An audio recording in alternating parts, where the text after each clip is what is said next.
Vous savez, il y a quelque chose qui m'a toujours profondément intrigué à propos des saints. Les gens les regardent comme s'ils étaient des êtres venus d'une autre planète, n'est-ce pas? Comme si la sainteté était une sorte de super-pouvoir réservé à une poignée d'élus nés différents de nous. Mais je vous garantis une chose, après avoir partagé la chambre avec Carlo Acuti, ma vision sur ce sujet a complètement changé. La sainteté n'est pas quelque chose d'inaccessible, mon ami. Elle ne vit pas là-haut dans les hauteurs, inaccessible, enveloppée dans les brumes du mystère. La véritable foi chrétienne ne se manifeste pas uniquement dans des extases mystiques ou des visions surnaturelles. Elle est là, dans la routine, dans les choix du quotidien, dans ce moment où vous décidez entre ce qui est juste et ce qui est facile. Et voyez-vous, j'ai vu cela de près. Je l'ai vu dans les gestes simples, dans la façon dont il pliait sa couverture le matin, dans la discipline spirituelle qu'il maintenait même quand personne ne regardait. Sa religion n'était pas une façade, elle était vécue avec une authenticité qui faisait même un peu peur. Ce qui me laissait impressionné, c'était justement cela. Carlo n'avait pas besoin de jouer au saint. Il ne se promenait pas avec une auréole imaginaire sur la tête, distribuant des phrases à effet sur la spiritualité. Au contraire, il jouait aux jeux vidéo, riait des mêmes blagues idiotes que n'importe quel jeune chrétien aurait ri, avait ses préférences musicales et adorait la technologie. Mais il y avait quelque chose de différent en lui, quelque chose que vous sentiez mais que vous ne pouviez pas vraiment définir. C'était comme s'il portait une paix intérieure qui ne dépendait pas des circonstances extérieures. La prière pour lui n'était pas cette chose ennuyeuse que vous faites parce que vous devez le faire. C'était comme respirer, vous comprenez? Naturel, nécessaire, vital. Et cela me faisait me questionner. Se pourrait-il que la sainteté ne soit justement que cela? Se pourrait-il qu'elle soit simplement vivre l'évangile sans faire de bruit, sans marketing personnel, sans attendre des likes et des j'aime pour vos actes de dévotion?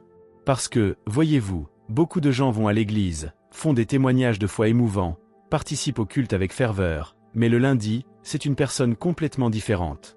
Alors je vous demande, qu'y a-t-il vraiment derrière la vie d'un saint? Serait-ce cette image figée, distante, presque irréelle que nous construisons? Ou serait-ce que la sainteté est quelque chose de beaucoup plus proche, concret et possible que nous l'imaginons? Partager cet espace avec Carlo m'a enseigné que la réponse se trouve dans la seconde option. La Bible parle d'être le sel de la terre et la lumière du monde, et je peux vous garantir, cela ne signifie pas être parfait ou différent. Cela signifie assaisonner la vie ordinaire d'un but éternel, illuminer les environnements quotidiens avec la présence de Jésus-Christ vivant en vous. Il s'agit de transformer l'ordinaire en extraordinaire à travers votre façon de vivre.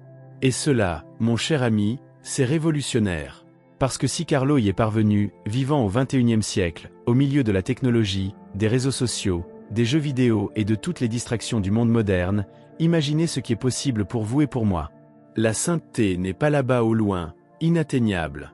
Elle est ici, à portée de nos mains, attendant simplement que nous choisissions de la vivre. Et tout commençait dans cette chambre que nous partagions. Cette chambre, pour être honnête, était un témoignage de foi silencieux mais éloquent. Ce n'était pas simplement un espace pour dormir et ranger des affaires, vous comprenez? C'était comme un petit sanctuaire où la spiritualité respirait dans chaque coin. Et voyez-vous, je ne suis pas de ces personnes qui voient des signes divins partout, mais il y avait quelque chose de spécial dans cette pièce. Les objets simples que Carlo y conservait révélaient beaucoup plus que n'importe quel sermon ne pourrait exprimer. Il y avait une Bible près du lit, annotée, soulignée, clairement lue et relue avec dévotion. Ce n'était pas cette Bible de décoration que beaucoup de gens ont chez eux, propre, impeccable, sans signe d'usage. Celle de Carlo ressemblait à une carte au trésor spirituel, avec des annotations dans les marges, des pages cornées, dessinées sur des passages spécifiques. Et à côté d'elle, il y avait toujours un chapelet. Simple, sans ornements extravagants, mais usé par l'usage constant. C'étaient ces petits détails qui montraient que la prière n'était pas pour lui un événement spécial, mais une pratique quotidienne, une conversation continue avec Dieu. Ce qui attirait le plus mon attention, c'était l'organisation de tout. Rien n'était hors de place, mais il n'y avait pas non plus cette rigidité artificielle de quelqu'un obsédé par la perfection. C'était un ordre qui reflétait une discipline spirituelle, oui, mais aussi le respect de l'espace partagé et des petites choses de la vie. Carlo avait des images religieuses, mais pas de façon ostentatoire. Elles étaient discrètes, placées stratégiquement là où il pouvait les voir pendant ses moments de dévotion. Et il y avait quelque chose de fascinant. Il transformait cet espace commun en un lieu sacré sans en faire une règle pour les autres. Je ne me suis jamais senti jugé ou pressé par sa façon de vivre le christianisme. Au contraire, je me sentais invité, inspiré à chercher ma propre connexion avec le divin. Parce que c'est le pouvoir du témoignage authentique. Il n'impose pas, il invite. Il ne critique pas, il inspire. Il ne me faisait pas la leçon sur comment je devrais organiser mon côté de la chambre ou sur mes propres pratiques spirituelles. Sa présence, la façon dont il habitait cet espace, était déjà une prédication silencieuse de l'Évangile. Et voici le point que beaucoup ne comprennent pas sur la vie chrétienne. L'environnement que nous créons autour de nous parle plus fort que nos paroles. Carlo aurait pu remplir les murs d'affiches de groupes de musique chrétienne ou de phrases motivantes religieuses, mais il ne l'a pas fait. Ce qui s'y trouvait était authentique, personnel, réel. C'était sa relation avec Jésus-Christ matérialisée dans de petits objets et habitudes. Et ce type d'authenticité, croyez-moi, est contagieux. Quand vous partagez l'espace avec quelqu'un qui vit vraiment ce qu'il croit, sans prétention, sans théâtre, quelque chose en vous commence à changer. Vous commencez à questionner vos propres priorités, vos propres choix. Et non pas parce que la personne vous fait la morale, mais parce que la cohérence de vie parle directement au cœur. Cette chambre n'était pas simplement un endroit pour dormir. C'était une école de foi pratique, où chaque objet simple racontait une histoire de dévotion, où la présence du sacré se mélangeait naturellement avec le quotidien, et où la religion cessait d'être théorie pour devenir vie palpable. Parce que, voyez-vous, c'est la grande question que beaucoup de chrétiens ne comprennent pas. La sainteté ne se vit pas dans les moments extraordinaires. Elle se construit dans les petites actions quotidiennes que personne ne voit, dans les choix que vous faites quand vous êtes seul, dans la discipline que vous maintenez même quand il n'y a pas de récompense immédiate. Carlo m'a enseigné cela sans dire un mot. Il vivait la foi de façon pratique, accessible et transformatrice. Ce n'était pas ce type de spiritualité éthérée, déconnectée de la réalité, que nous voyons dans certains courants religieux. C'était une foi les pieds sur terre, qui se manifestait en actions concrètes. Par exemple, il se réveillait tôt pour consacrer du temps à la prière avant de commencer les activités de la journée. Et je ne parle pas de 5 minutes précipitées à demander des bénédictions. C'était un temps substantiel, d'adoration authentique, de lecture biblique réflexive, de conversation intime avec Dieu. Je le voyais, encore à moitié endormi, et je me demandais, comment quelqu'un de si jeune peut-il avoir cette discipline spirituelle? Parce que soyons honnêtes, la plupart des jeunes chrétiens de notre âge étaient plus préoccupés par les réseaux sociaux que par les études bibliques. Mais Carlo était différent. Il avait compris quelque chose de fondamental. La sainteté n'est pas un état que vous atteignez un jour et voilà, mission accomplie. C'est une construction quotidienne, faite de petites décisions, de petits oui à Dieu et de petits non aux tentations du monde. Quand il avait l'option de rester au lit quelques minutes de plus ou de se lever pour prier, il choisissait de se lever. Quand il aurait pu passer des heures à perdre du temps sur Internet, il choisissait de consacrer une partie de ce temps à ses pratiques de dévotion. Et voyez-vous, je ne dis pas qu'il était un robot religieux sans plaisir. Pas du tout. Carlo s'amusait, riait, profitait de la vie comme n'importe quel adolescent. Mais il y avait des priorités claires dans sa vie, et Jésus-Christ était au sommet de cette liste. Cette cohérence entre foi et vie quotidienne était ce qui rendait son témoignage si puissant. Il ne prêchait pas sur la sainteté à l'église et ne vivait pas de façon mondaine à la maison. Sa vie était une continuité, un flux constant de fidélité à l'évangile, indépendamment du contexte ou de qui regardait. Et c'est révolutionnaire. Vous savez pourquoi? Parce que nous vivons à une époque où la religion est devenue plus une question d'apparence que d'essence. Beaucoup de personnes vont au culte le dimanche, participent à la louange avec enthousiasme, font des témoignages émouvants, mais le reste de la semaine, il est impossible de les distinguer de n'importe quelle autre personne qui n'a pas la foi. La spiritualité est devenue un compartiment séparé de la vie réelle, quelque chose que nous activons dans des moments spécifiques et désactivons quand ce n'est pas convenable. Carlo m'a montré que c'est une terrible distorsion du christianisme véritable. La foi doit imprégner chaque aspect de notre existence, depuis les grandes décisions jusqu'aux petits gestes quotidiens. C'est dans la façon dont vous traitez le serveur dans un restaurant, dans la façon dont vous réagissez quand quelqu'un vous coupe la route, dans la façon dont vous parlez des gens quand ils ne sont pas présents. La sainteté vécue au quotidien, c'est justement cela. Permettre que le caractère du Christ se manifeste dans chaque situation, transformant l'ordinaire en extraordinaire à travers l'amour, la patience, la bonté et l'intégrité qui coulent naturellement d'une vie centrée sur Dieu. Mais voici ce qu'il y a de plus fascinant dans tout cela. Carlo évangélisait sans ouvrir la bouche pour prêcher. Sa vie était le sermon le plus éloquent que quelqu'un pourrait donner. Il n'était pas de ces chrétiens qui vivent en distribuant des tracts religieux ou en abordant les gens avec des questions embarrassantes sur leur salut éternel. Il vivait simplement sa foi avec tant d'authenticité, avec tant de cohérence, que les personnes se sentaient naturellement attirées pour lui demander le secret de cette paix intérieure qu'il dégageait. Et cela, mon ami, c'est le type d'évangélisation le plus puissant qui existe. Parce que quand votre vie est un témoignage de foi vivant, vous n'avez pas besoin de convaincre qui que ce soit. Les gens voient en vous quelque chose de différent, quelque chose qu'ils veulent aussi avoir, et ils viennent à vous en cherchant des réponses. C'est comme cette phrase attribuée à saint François d'Assise, « Prêchez l'évangile en tout temps, et si nécessaire, utilisez des mots ». Carlo incarnait parfaitement ce principe. Sa façon de vivre le christianisme était si radicale dans sa simplicité, si transformatrice dans son quotidien, qu'elle finissait par être une question silencieuse pour tous ceux qui vivaient avec lui. Je voyais comment il traitait les personnes avec un respect et une bonté authentique. Il n'y avait pas de distinction entre riches et pauvres, populaires et exclus, catholiques et non catholiques. Tous méritaient le même amour, la même attention, le même respect. Et cela, dans un monde de plus en plus fragmenté et divisé, était quelque chose d'extraordinaire. Carlo ne participait pas au commérage, ne disait du mal de personne, ne se joignait pas aux petits groupes qui se formaient pour exclure les autres. Il était inclusif sans même essayer de l'être, parce que c'était la nature de sa foi. L'évangile qu'il vivait n'était pas sélectif, n'était pas tribal, n'était pas exclusif. Il était universel, accueillant, transformateur. Et les gens percevaient cela. Même ceux qui ne partageaient pas sa religion ou sa spiritualité se sentaient à l'aise autour de lui, parce qu'il n'y avait pas de jugement, pas d'arrogance spirituelle, pas cette attitude de supériorité morale que malheureusement beaucoup de chrétiens exhibent. Carlo était véritablement humble, pas de cette fausse humilité qui se vante d'être humble. Et cette authenticité chrétienne était sa forme la plus efficace de prédication. Parce que, voyez-vous, nous pouvons remplir les églises de programmes d'évangélisation, de stratégies de croissance, de campagnes élaborées, mais rien, absolument rien, ne remplace le pouvoir d'une vie transformée qui témoigne silencieusement de la réalité de l'Évangile. Carlo n'avait pas de ministère formel, ne dirigeait pas de groupe de jeunes chrétiens, ne montait pas en chair pour donner des sermons élaborés. Mais sa vie était un ministère en elle-même. Chaque interaction, chaque décision, chaque attitude était une opportunité de montrer au monde qui est Jésus-Christ. Et ce type de témoignage traverse des barrières que les mots ne peuvent pas traverser.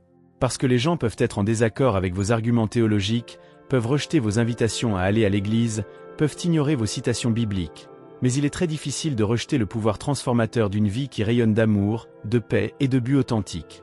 L'authenticité est magnétique, elle attire naturellement. Et Carlo était authentique jusqu'à la moelle. Sa foi n'était pas un vernis superficiel, c'était la structure même de qui il était. Et cela faisait toute la différence. Et en parlant de différence, laissez-moi vous raconter l'histoire de Rajesh.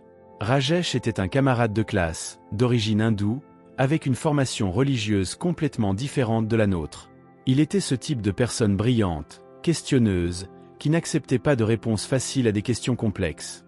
Et vous savez ce qui est intéressant? Carlo n'a jamais essayé de convertir Rajesh.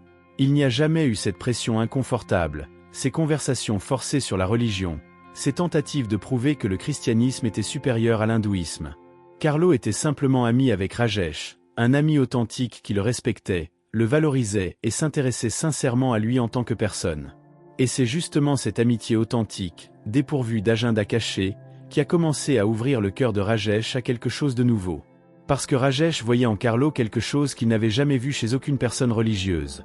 Une joie profonde qui ne dépendait pas des circonstances extérieures, une paix qui demeurait même au milieu des pressions académiques et des anxiétés typiques de l'adolescence. Rajesh a commencé à poser des questions. Pas des questions de confrontation, mais des questions authentiques de quelqu'un qui voulait vraiment comprendre ce qui rendait Carlo si différent. « Pourquoi es-tu si heureux ?»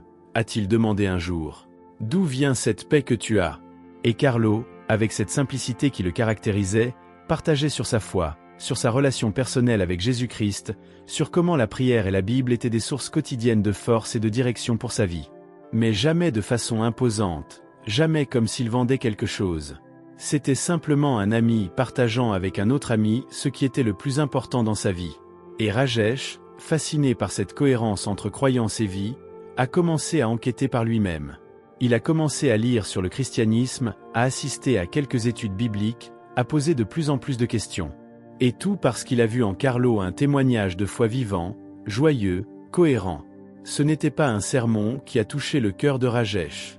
C'était la vie de Carlo. C'était la façon dont il vivait sa spiritualité avec tant de naturel et de joie. Et voici la leçon puissante que beaucoup de chrétiens doivent apprendre. L'évangélisation la plus efficace n'est pas celle qui crie le plus fort, n'est pas celle qui distribue le plus de dépliants, n'est pas celle qui organise les événements les plus élaborés.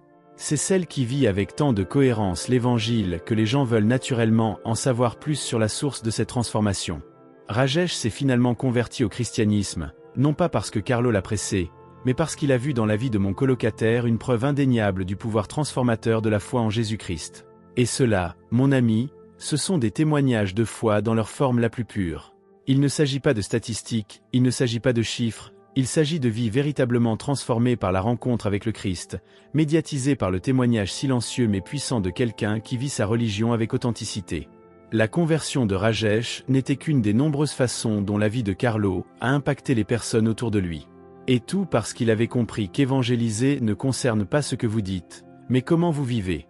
Mais ce qui me fascinait le plus chez Carlo, c'était sa capacité à maintenir un équilibre parfait entre être un jeune complètement normal et avoir une spiritualité profondément enracinée. Il n'était pas cette caricature du chrétien saint que beaucoup imaginent, isolé du monde, vivant dans une bulle religieuse, rejetant tout ce qui est moderne ou technologique. Pas du tout. Carlo aimait la technologie, et il était vraiment doué avec les ordinateurs. Il créait des sites web, comprenait la programmation, était au courant des dernières tendances technologiques. Il jouait aux jeux vidéo avec la même passion que n'importe quel adolescent de son âge. Il avait des amis, sortait, riait, profitait de la vie. Mais il y avait une différence fondamentale. Rien de tout cela ne l'éloignait de Dieu. Il avait trouvé une façon d'intégrer sa vie spirituelle avec tous les autres aspects de son existence. La technologie, qui pour beaucoup devient une idole qui vole du temps et de l'attention, était pour Carlo un outil qui pouvait être utilisé pour glorifier Dieu et servir les autres. En fait, il utilisait ses compétences informatiques pour créer du contenu sur la foi, pour partager des enseignements bibliques, pour connecter les jeunes chrétiens. C'était incroyable de voir comment il transformait sa passion pour la technologie en une forme d'évangélisation et d'adoration. Il n'y avait pas de dichotomie dans sa vie entre le sacré et le séculier, entre le spirituel et le quotidien. Tout était intégré sous la seigneurie du Christ. Et cette sérénité spirituelle qu'il maintenait au milieu d'une vie complètement normale, ordinaire, remplie d'activités et d'intérêts typiques d'un adolescent, était quelque chose d'extraordinaire. Parce que soyons honnêtes, beaucoup de chrétiens vivent dans l'un de deux extrêmes, où ils embrassent tellement le monde que leur foi devient insignifiante, où ils rejettent tellement le monde que leur foi devient étrange et déconnectée de la réalité. Carlo avait trouvé ce point d'équilibre parfait, où il pouvait être pleinement humain et pleinement consacré à Dieu en même temps. Et cet équilibre est justement ce qui rend le témoignage de foi si puissant et pertinent pour le monde contemporain. Parce que quand les gens voient qu'il est possible de vivre une spiritualité profonde sans abandonner la vie normale, sans devenir un extraterrestre religieux, cela devient attrayant, cela devient possible, cela devient accessible. Carlo démontrait que l'Évangile ne vous demande pas de cesser d'être qui vous êtes, mais vous invite à être la meilleure version de qui vous pouvez être quand vous êtes aligné avec le but de Dieu pour votre vie. Il vivait le christianisme au milieu de la routine, au milieu des devoirs scolaires, au milieu des amitiés, au milieu de ses loisirs et passions. L'Église n'était pas le seul endroit où sa foi se manifestait. Sa foi se manifestait partout, à tout moment, parce qu'elle avait complètement imprégné son identité. Et cette intégralité, cette plénitude, c'était ce qui rendait sa vie si magnétique et son témoignage si puissant. Il ne prêchait pas un évangile théorique, il prêchait un évangile vécu, incarné, réel. Mais ensuite est venu ce moment qui a tout changé. Un jour, Carlo a commencé à se sentir mal. Au début, c'était des symptômes communs, rien de trop préoccupant. Mais la situation s'est détériorée rapidement. Les médecins ont diagnostiqué une leucémie foudroyante, un type agressif de cancer qui progresse à une vitesse terrifiante. Et moi, sincèrement, j'ai pensé que ce serait le moment où la foi de Carlo serait vraiment mise à l'épreuve. J'ai pensé que peut-être nous verrions de la peur, des questionnements, même de la colère contre Dieu. Parce que, soyons réalistes, qui ne se sentirait pas ainsi en recevant un diagnostic si dévastateur en pleine adolescence? Mais Carlo m'a complètement surpris. Sa réaction a été d'une sérénité qui m'a laissé sans voix. Il n'y a pas eu de désespoir, pas eu de « pourquoi moi, Dieu », pas eu d'amertume. Au lieu de cela, Carlo a reçu la nouvelle avec une paix qui ne peut venir que d'une foi profondément enracinée. Et plus que cela, il a immédiatement commencé à parler d'offrir sa souffrance pour l'Église, pour le pape, pour les jeunes qui étaient loin de Dieu. J'ai été bouleversé par cette maturité spirituelle. Voici un adolescent face à sa propre mortalité, et sa première réaction n'était pas d'apitoiement sur lui-même, mais d'offrande. Il voyait cette souffrance non pas comme une punition divine ou une injustice cosmique, mais comme une opportunité de participer à quelque chose de plus grand, de transformer la douleur en prière d'intercession. Et cela, mon ami, c'est quelque chose que seule une foi très mature peut produire. Parce qu'il est facile d'avoir la foi quand tout va bien, quand la vie est un lit de roses, quand les bénédictions coulent abondamment. Le vrai test de la foi vient quand la tempête arrive, quand le diagnostic est dévastateur, quand le futur que vous imaginiez s'effondre devant vos yeux. Et dans ce moment, Carlo n'a pas seulement maintenu sa foi, il l'a approfondie. Il s'est accroché au Christ avec une confiance qui m'a appris plus sur l'Évangile que n'importe quel sermon que j'avais entendu. Parce que voyez-vous, voici quelque chose que beaucoup de chrétiens ne comprennent pas sur la souffrance. Ce n'est pas quelque chose que nous supportons simplement jusqu'à ce que ça passe. Dans la vision chrétienne authentique, la souffrance peut être transformée en quelque chose de rédempteur, quelque chose qui participe à l'œuvre salvifique du Christ. Carlo comprenait cela à un niveau que je n'avais jamais vu chez quelqu'un de si jeune. Il n'était pas simplement résigné à sa maladie. Il offrait activement chaque moment de douleur, chaque traitement difficile, chaque nuit d'insomnie, comme une prière vivante pour l'Église et pour les âmes. C'était comme s'il avait saisi quelque chose de profond sur le mystère de la croix, sur comment Dieu peut prendre même les situations les plus douloureuses et en tisser du sens et de la rédemption. Et cette compréhension ne venait pas d'une étude théologique abstraite. Elle venait d'années de dévotion quotidienne, de prières constantes, d'une relation authentique avec Jésus-Christ qui avait préparé son cœur à affronter même l'inimaginable avec foi et espérance. Et ce qui m'a encore plus surpris, c'était la conscience que Carlo avait de sa propre mort. Ce n'était pas un déni naïf ou un espoir aveugle en un miracle de dernière minute. C'était une acceptation mature de la réalité, combinée avec une foi inébranlable en la vie éternelle. Il savait qu'il mourrait probablement jeune, et cela ne le remplissait pas de terreur. Au contraire, il y avait une paix presque surnaturelle dans la façon dont il parlait de la mort. Ce n'était pas morbide, ce n'était pas dépressif. C'était simplement réaliste, mais avec les yeux fixés sur l'éternité. Carlo avait compris que cette vie n'est pas tout ce qui existe, qu'il y a quelque chose de beaucoup plus grand qui nous attend de l'autre côté, et que la mort n'est pas la fin mais le commencement de quelque chose d'infiniment meilleur. Cette perspective éternelle changeait complètement la façon dont il traitait sa maladie. Là où d'autres ne verraient que perte et tragédie, Carlo voyait transition et espérance. Je me souviens d'une conversation que nous avons eue à l'hôpital. Il était faible, souffrant clairement des effets des traitements, mais il y avait une lumière dans ses yeux qui n'avait pas disparu. Et il m'a dit quelque chose que je n'oublierai jamais, nous allons tous mourir un jour. Je pars juste en premier. Mais je sais où je vais, et cela fait toute la différence. Ces paroles m'ont transpercé comme une flèche. Voici un adolescent face à sa mortalité imminente avec plus de courage et de clarté que la plupart des adultes que je connaissais. Et ce courage ne venait pas d'une bravoure artificielle ou d'un déni de la réalité.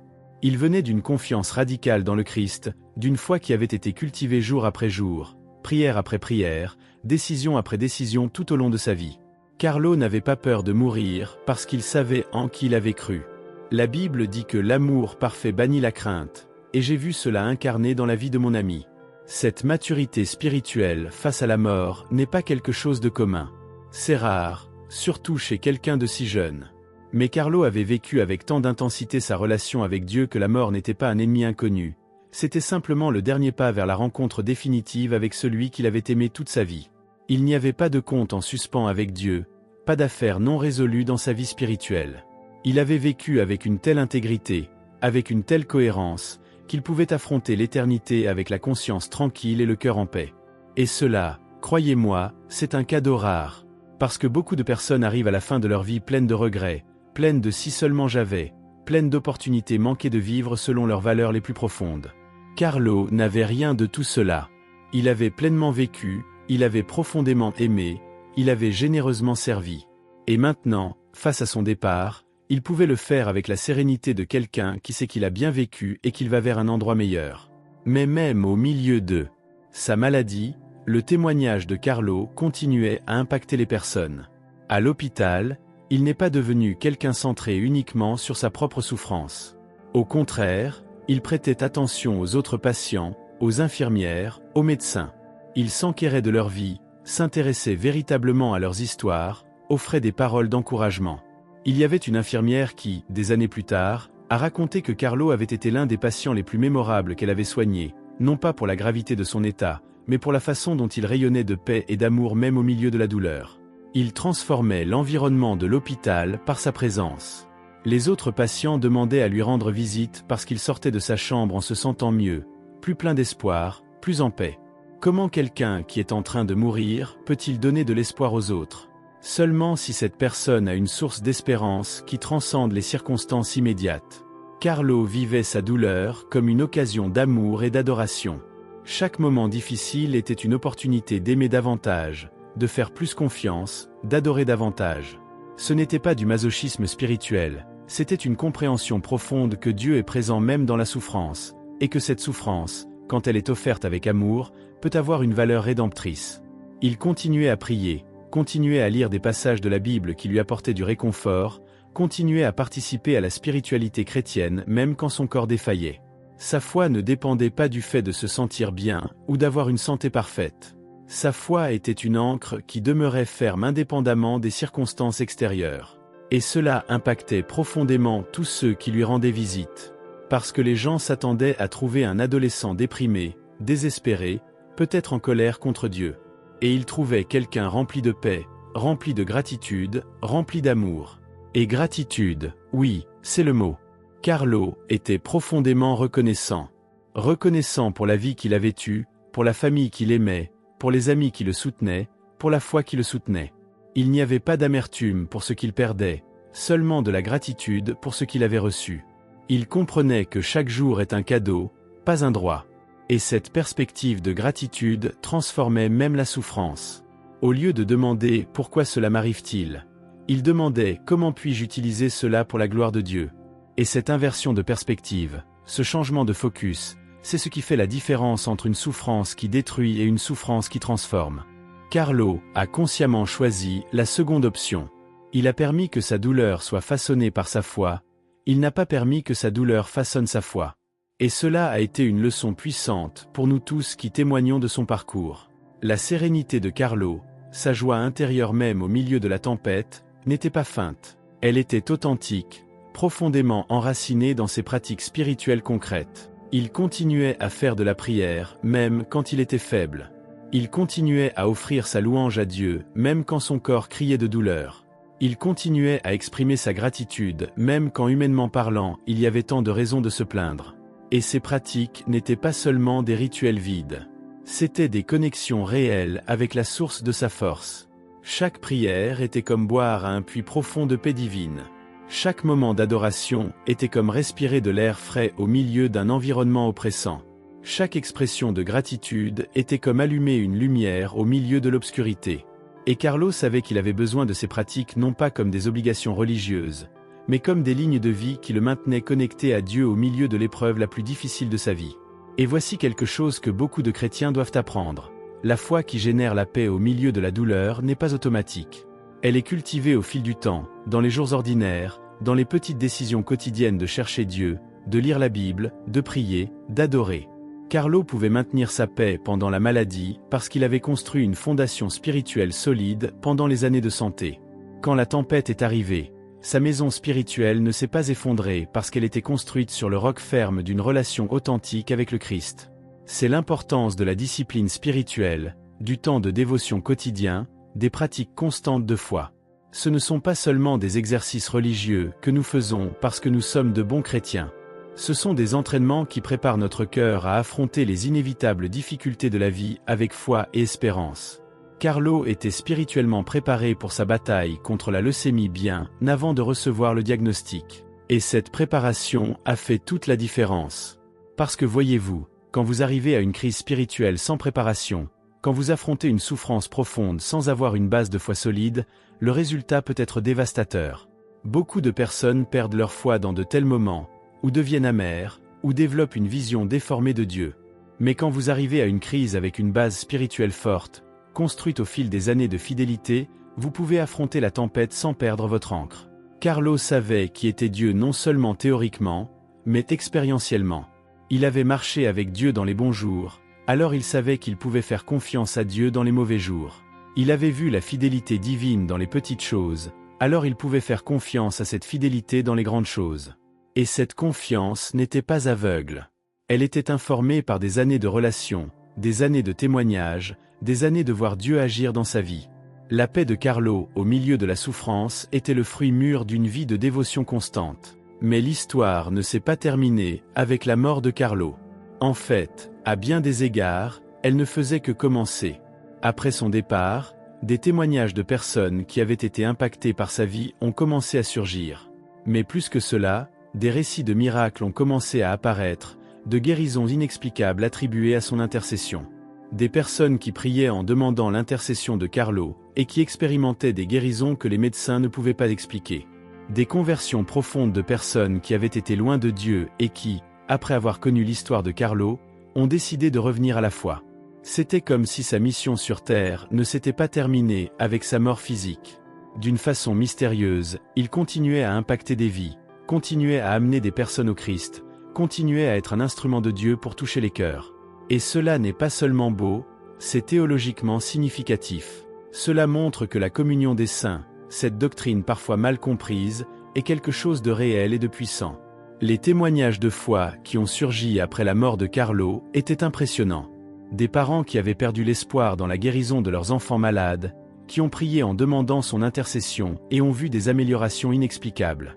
Des jeunes qui étaient sur des chemins destructeurs, impliqués dans la drogue ou dans des styles de vie qui les détruisaient, qui ont connu l'histoire de Carlo et ont senti un appel à changer radicalement.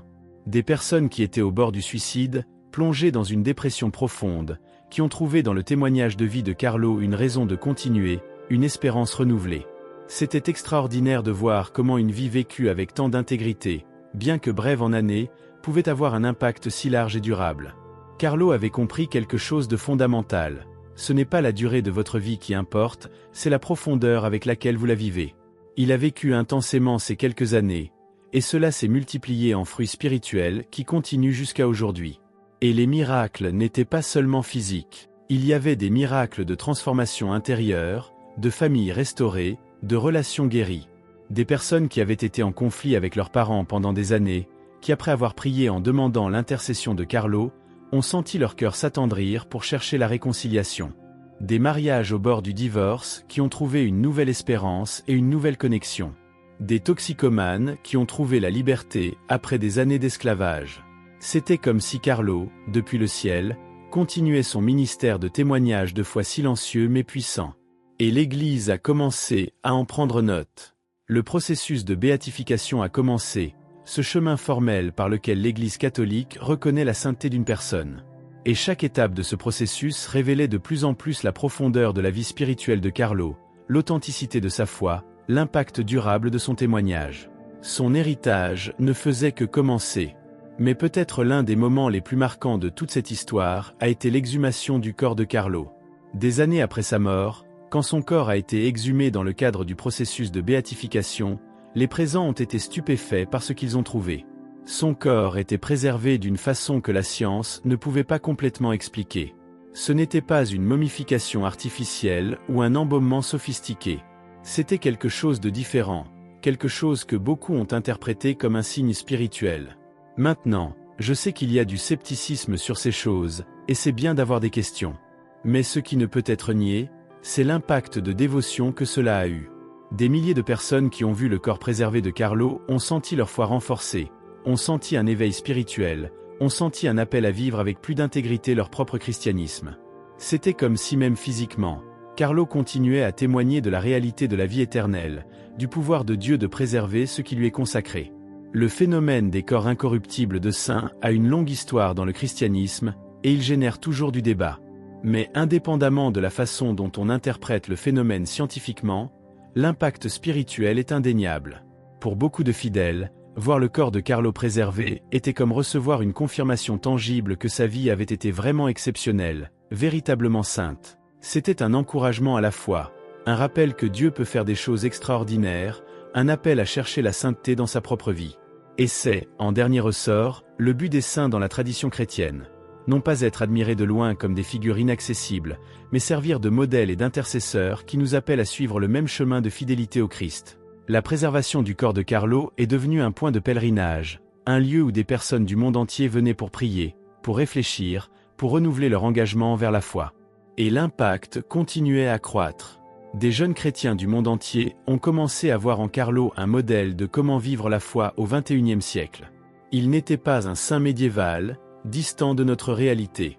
C'était un adolescent comme n'importe quel autre, qui a affronté les mêmes tentations, les mêmes pressions, les mêmes distractions que les jeunes affrontent aujourd'hui.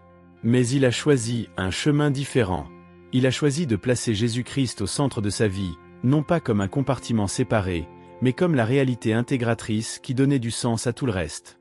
Et cet exemple était extrêmement puissant, spécialement pour une génération qui voit souvent la religion comme quelque chose d'insignifiant, de démodé, de déconnecté de la vie réelle. Carlo démontrait que la spiritualité chrétienne authentique n'est pas seulement pertinente, mais qu'elle est la chose la plus pertinente qui puisse exister. Elle donne un but, une direction, du sens, de la paix. Elle transforme l'ordinaire en extraordinaire. Elle fait de la vie non seulement une existence, mais une aventure avec un sens éternel. L'héritage spirituel de Carlo peut être résumé en quelques éléments centraux qui ont défini sa vie et qui continuent à inspirer des millions de personnes. Premièrement, sa dévotion à l'Eucharistie. Pour Carlo, la communion n'était pas seulement un rituel religieux. C'était la rencontre la plus intime avec le Christ, la source et le sommet de sa vie chrétienne. Il assistait à la messe quotidiennement quand il le pouvait, non par obligation, mais par désir authentique d'être proche de Jésus. Et cette centralité de l'Eucharistie dans sa spiritualité était ce qui alimentait tout le reste. C'était de cette rencontre sacramentelle que coulait sa paix, sa joie, son amour pour les autres. Carlo avait compris quelque chose que beaucoup de chrétiens doivent encore découvrir: l'importance des sacrements, de ces moments de grâce où Dieu se rend tangiblement présent. Sa vie sacramentelle n'était pas un formalisme vide, c'était la racine d'où coulait le fruit abondant de sa sainteté. Deuxièmement, sa vie de prière constante. Carlo ne priait pas seulement à des moments établis. Il cultivait une conscience constante de la présence de Dieu, transformant sa vie entière en prière. Cette pratique de la présence de Dieu, comme l'appelaient les anciens mystiques, était ce qui maintenait son cœur aligné avec le cœur du Père. Il conversait avec Dieu en marchant, en étudiant, en jouant. Dieu n'était pas un visiteur occasionnel dans sa vie, c'était le compagnon constant, la présence permanente. Et cette intimité avec le divin était ce qui donnait de la profondeur à toute son existence. Troisièmement, son engagement envers l'évangélisation par l'exemple. Carlo avait compris que la meilleure façon d'amener les personnes au Christ n'est pas à travers des arguments élaborés ou des sermons éloquents, mais à travers une vie qui rayonne la présence du Christ. Chaque action, chaque parole, chaque décision était une opportunité de témoigner de l'Évangile. Et ce témoignage silencieux mais puissant continue à parler aujourd'hui, des années après sa mort. Parce qu'au final, qu'est-ce que la sainteté? Ce n'est pas la perfection impeccable. Ce n'est pas une vie sans lutte ou tentation. La sainteté, c'est la fidélité constante, c'est se relever chaque fois que vous tombez, c'est choisir Dieu encore et encore même quand c'est difficile. C'est vivre avec les yeux fixés sur le Christ, permettant qu'il transforme chaque aspect de votre existence. C'est aimer sans mesure, servir sans attendre de récompense, pardonner sans limite. C'est trouver la joie au milieu de la souffrance, la paix au milieu de la tempête, l'espérance au milieu de l'obscurité. Carlo a vécu tout cela, non pas parce qu'il était spécial dans le sens d'être différent de nous, mais parce qu'il a choisi de faire du Christ son tout. Et c'est un choix que nous pouvons tous faire. Vous n'avez pas besoin d'être un génie religieux ou d'avoir des expériences mystiques extraordinaires. Vous avez seulement besoin de décider, chaque jour, de placer Jésus-Christ au centre de votre vie et de vivre les conséquences de cette décision avec fidélité. L'héritage de Carlo nous crie que la sainteté est possible, qu'elle est accessible, qu'elle est à la portée de chacun d'entre nous. Nous avons seulement besoin d'avoir le courage de dire oui à cet appel et de marcher sur ce chemin avec persévérance, confiant que celui qui a commencé la bonne œuvre en nous l'amènera à son achèvement.